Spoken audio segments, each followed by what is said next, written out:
I'm writing down in my journal today. Still have about 3 days left. Finish ko na siya ngayon. Pero, ayun. Just wanted to check in today and say na breakups are really hard. Especially if 7 years. So, ayun. I recently broke up. Ayun, I'm writing it down now in my journal and ayun, it's weird. I haven't cried, but I feel like crying. Pero yun, it hasn't sunk in yet. Hindi pa ako nag-i-English. Pero yung thought process ko kasi in English. Pero yun, it hasn't sunk in yet. But I just feel tremendous respect for everything that's happened. Parang immediately, lahat ng nangyaring masama has been lifted.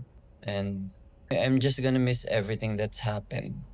Yun siguro yung isa. And I'm gonna miss whatever happened in those 7 years. And ayun, everything is gonna look different, but I really feel like I'm going to mature.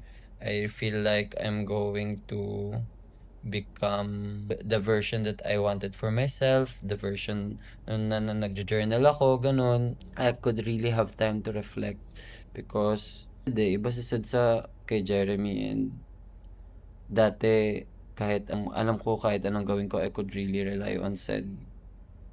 Now it's very different and it's a very mature love siguro, and I feel like it wasn't supposed to happen this way, but I don't know. Some part of me, alam, parang ang ano is, parang we would have ended up together, ganyan, because that's my wish, but, ayun, so, some things just are supposed to happen, siguro, and, ayun, I'm really rooting for his career, ganyan, and, ayun,